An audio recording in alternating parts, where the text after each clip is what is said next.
Hey you girls, welcome back to my channel. So there has been an update in the ISIS story, and I thought I would use that as an opportunity to tell you guys what I believe are some of the dangers of oversharing on the internet. So ISIS's cousin's niece allegedly, and I'm using the word allegedly here because when ISIS came out to respond to the woman, she said that she'd never seen her and doesn't know who she is.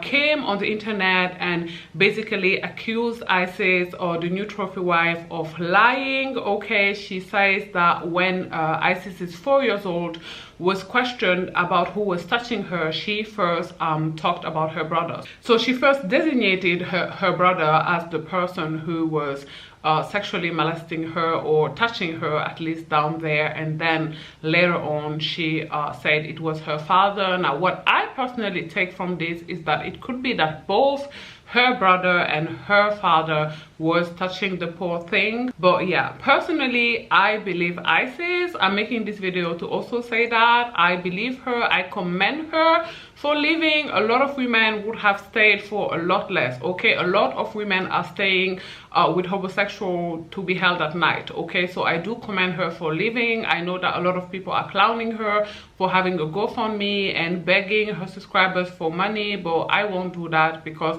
I will applaud any woman who believes her children and take them out of what is a toxic situation for them. Now, another reason why I am more inclined to believe ISIS than I am to believe her supposed soon-to-be ex-husband niece is because she said that ISIS had a court case, that she had a case for being abusive towards her children, which I personally wasn't able to find on the internet. Now granted, I do live in Germany and you know I don't know everything about looking up cases in America, so it could be that I've missed it. But what I was able to find though is several, you guys, at least 9 DV cases, okay, that ISIS had against her soon-to-be ex-husband. So here was this girl telling you guys about how to be the new trophy wife for $300 an hour, all while being married to a man who was hitting her physically. Okay, the last DV case that she had against him actually was when she was heavily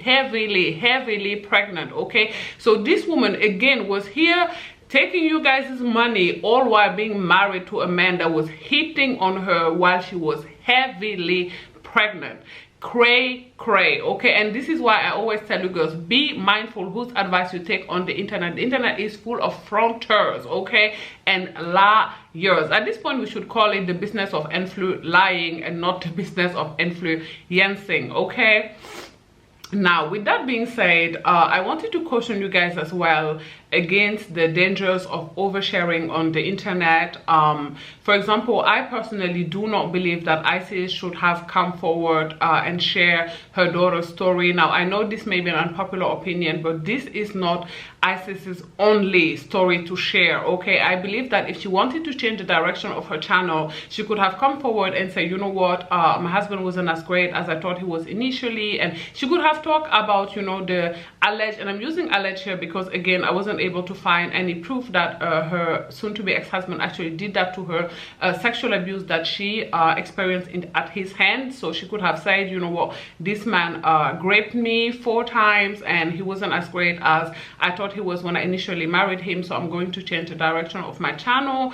That would have still portrayed, you know, her soon-to-be ex-husband as the monster that she's claiming him to be, without putting her daughter's future in line. Because hear me out, okay, ISIS's daughters are bound to grow up, okay? They are bound to go to school and maybe go to university, maybe not, maybe become public figures. We don't know what these girls are going to become, and ISIS has shared their pictures prior on her Instagram. Now she ever since deleted them, but you know that many people have screenshotted them. The pictures are online, you know, on forums, and even in some of the videos of content creators who were talking about the story have included pictures of the girls. Some of them blurred their face, some of them didn't. So you know, their image is out there. So I don't think that that is great for the girls' future, because we don't know whether as grown-ups they would like for the world to know that about them, okay? It's already a horrendous thing to be sexually molested as a child by an uncle, a neighbor, somebody, anybody, you know, but having that done to you by your own father, the very person who brought you into the world, there is something just I don't know, unspeakable about that. Like, when I talk about it, I'm shaken to my very core. Like, there is something really horrendous and horrible about having gone through something like that. And Isis doesn't know whether her girls in the future would like for that to be public information or not. So she made a decision for them, an irrevocable one at that, that her girls couldn't consent to. And in my opinion, that is not great.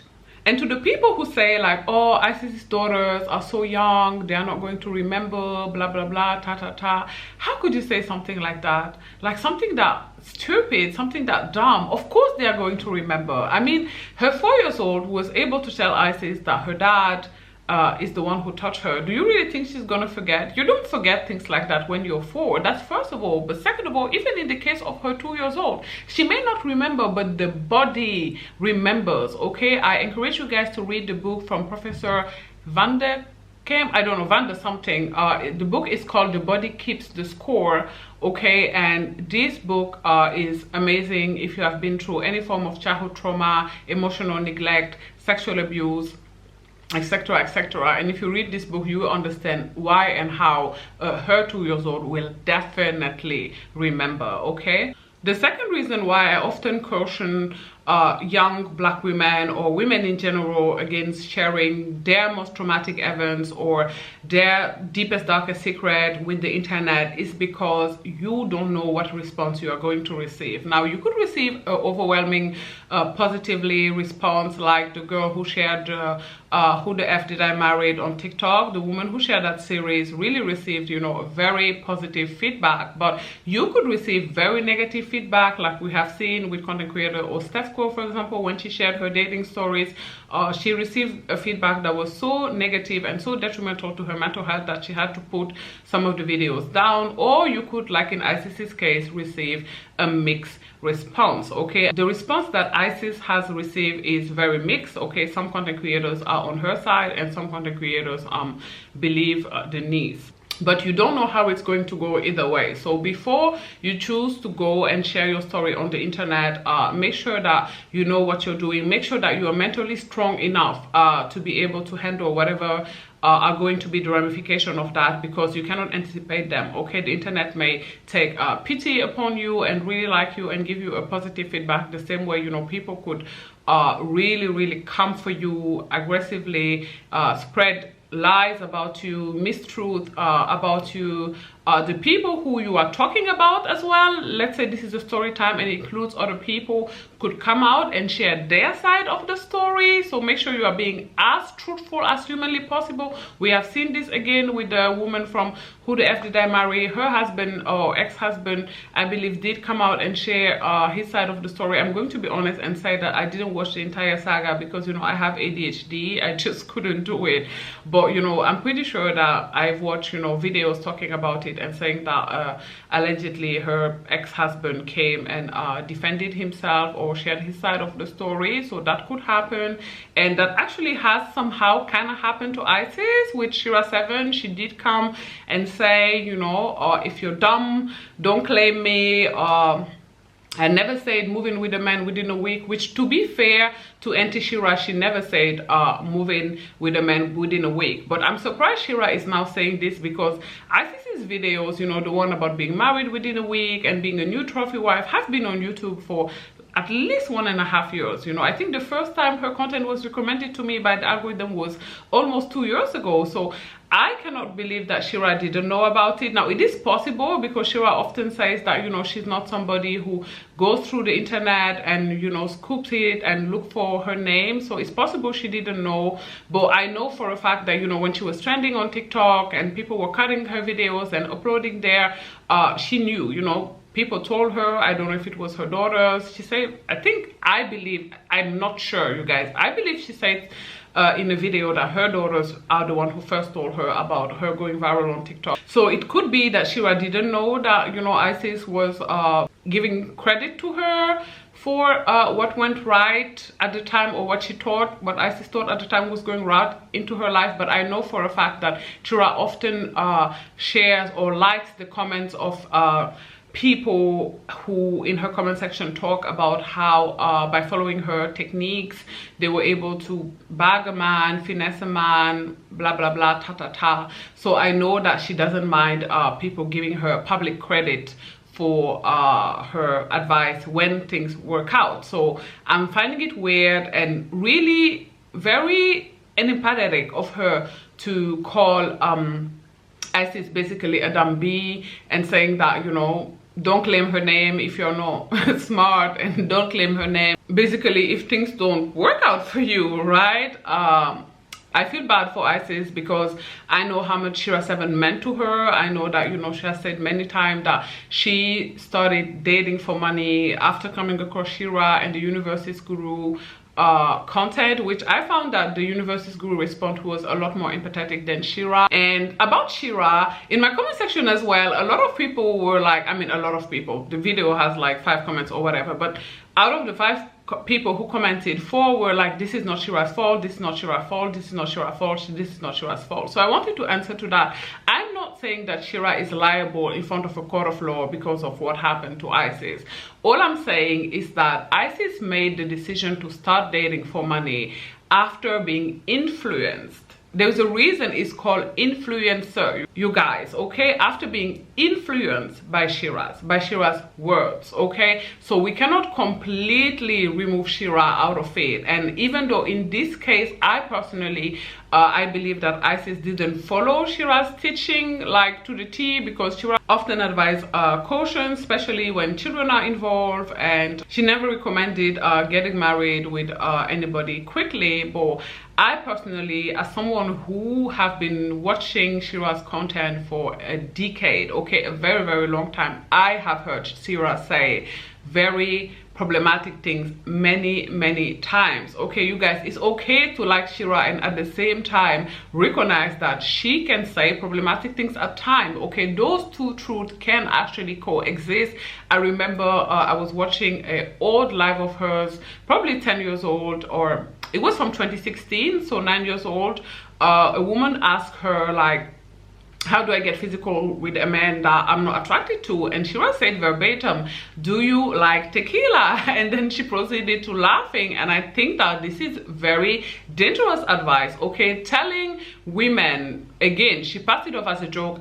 As a matter of fact, Shira's whole channel is listed under comedy here on YouTube, okay? So she's smart enough to know what she's doing, okay? But yeah, she passed it off as a joke. But what if, you know, women actually take this advice and drink, you know, especially if they cannot handle the alcohol, and get very drunk in order to get physical with men they are not attracted to, and, you know, anything could happen, right? What if they are so intoxicated that this man can remove the protection, if protection was being used, and pass on, you know, pregnancy, or in worst case scenario, an illness to them, right? So I have heard her say problematic things, you know, when it comes to this. I've heard her say problematic things when it comes to women's education, again, encouraging women. Now, I have to say that ever since she's gone viral on TikTok, she doesn't push not having an education as much as she used to push it in the past.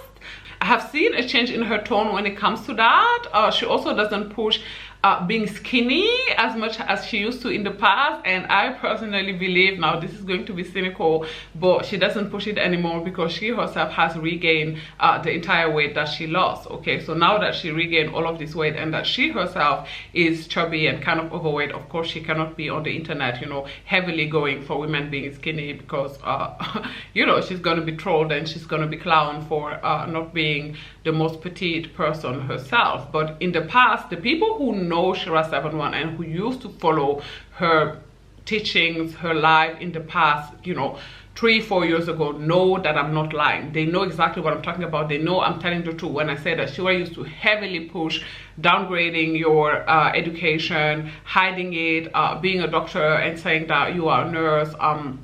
She used to advise women to lie about having children. I think she still does. As a matter of fact, when it comes to this, I don't think that she has backtracked, which is crazy to me. I mean, when are you going to tell this man you have kids? On your wedding night? Once you're engaged?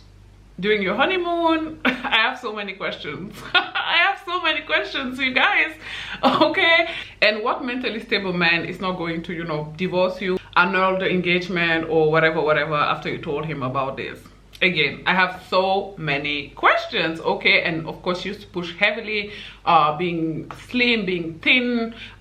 She used to push, even in my opinion, almost eating disorder, telling women to eat no more than 1,200 calories a day, which we know by now that, you know, it's not the way, and that is unhealthy for most people. It's not enough, etc, etc. So Shira has been saying problematic things on Kelly Rowland's internet. Let's not, you know, deny that only because we like her. Like, I mean, even recently, you know, she's made problematic statement about Starbucks and supporting them and not caring about whatever is going on in the world, not caring about what's happening in Palestine.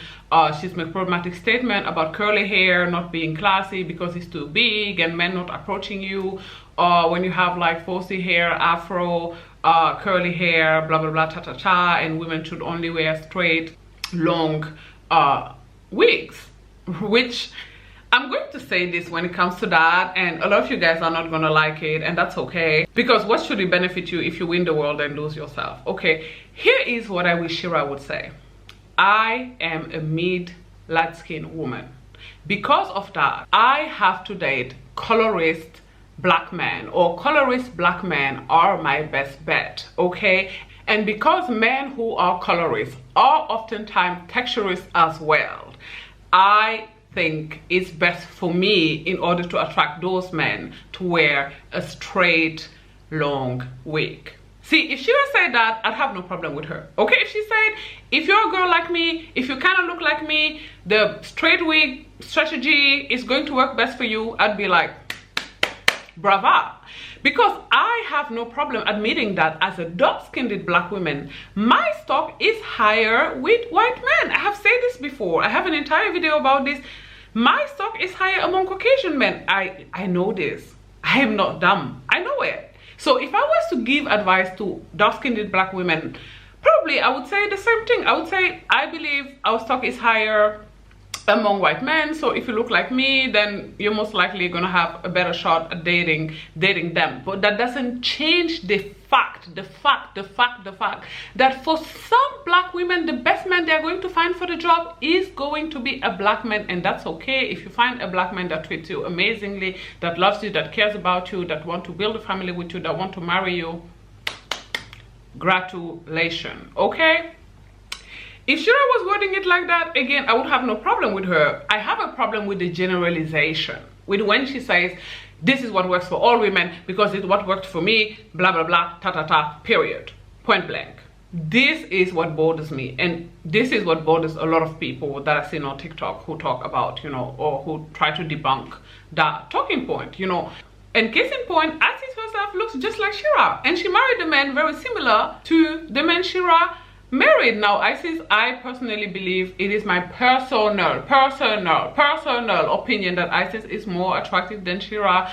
She's also, you know, thinner than her, she's in better shape than her. But yeah, Isis' husband is not that different from Shira's husband. You know, she is a light-skinned black woman who married an older black man, just like Shira's did. I believe, you know, Shira's age gap with her husband is a little bigger than the one between Isis and her husband. But yeah, potato.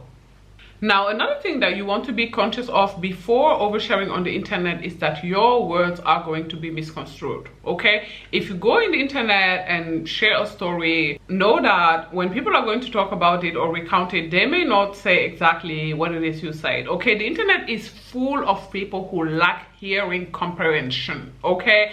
I deal with this all the time. Sometimes I'm gonna make a sentence and I say necessarily is the key word in the sentence, yet people are gonna come for me in the comment section down below, okay? So know that before you share, because for example, the amount of content creators, the amount of women I've seen on TikTok especially talk about how Isis's daughters were molested by the stepfather is crazy, okay? So many people are going with that narrative when that is not the truth, okay?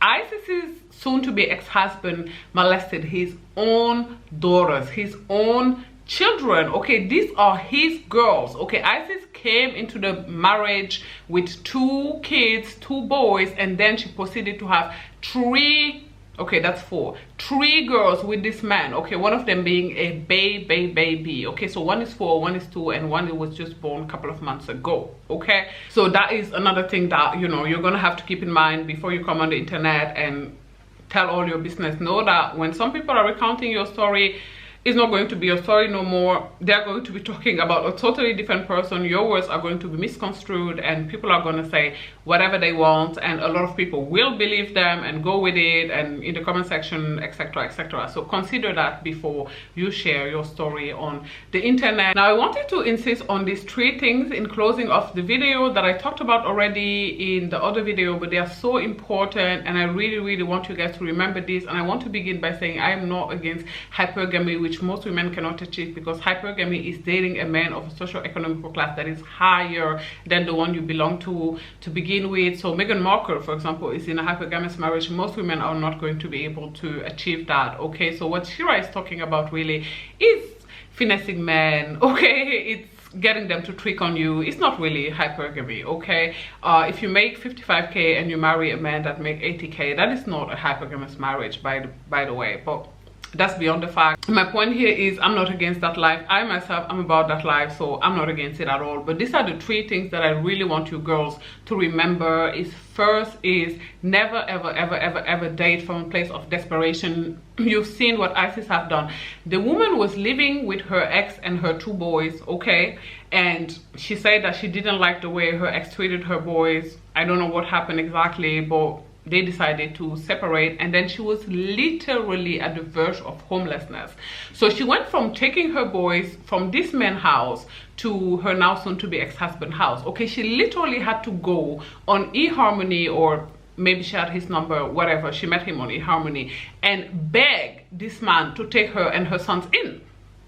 Okay, because she was desperate. Like, she was again at the verge of homelessness. She was facing homelessness. She had nowhere else to go. Now I don't know whether she has family or not, but clearly even if she has some, she couldn't stay with them. So when you are desperate, you are not going to make clear decision. Your mind can't do that. If you are hungry, if you are thirsty, if you have nowhere to stay, you are not going to be able to make clear decisions. So ladies, please, I beg of you, do not date when you're desperate. It's best, even if you have to live with roommates or whatever, do that first. Try to get yourself, you know, sorted out, figure out before you begin to date. The second thing that I really want you to insist on is hyper-focusing on anything, and I do mean anything, not only money. It could be the way a man looks. So maybe you yourself was bullied because of your looks, because you're not conventionally attractive or overweight, or maybe a mix of both, and now this really handsome man is into you. Don't let yourself be blinded by the way that he looks, by the fact that this really attractive man is willing to give you the time of the day, because if you hyper-focus on that, you are going to miss red flags. Maybe he wants to use you for money or something else. Just try to be able to see the bigger picture. Now I know it's not easy. I know that oftentimes when we're in the picture we can't see the frame, but try your best. Again, the same could be said for emotions. For example, a lot of women who had toxic parents, who perhaps should have absolved themselves from parenting, so who as children was ignored, were emotionally neglected. When they find a man and this man finally tells them, oh my god, you're beautiful and I love you and I care about you and I'm gonna take care of you, you know, they throw caution to the wind. Okay, they throw caution to the window. They don't, again, they fail to look at the entire picture, to look, why is this, are there any red flags here, am I ignoring something?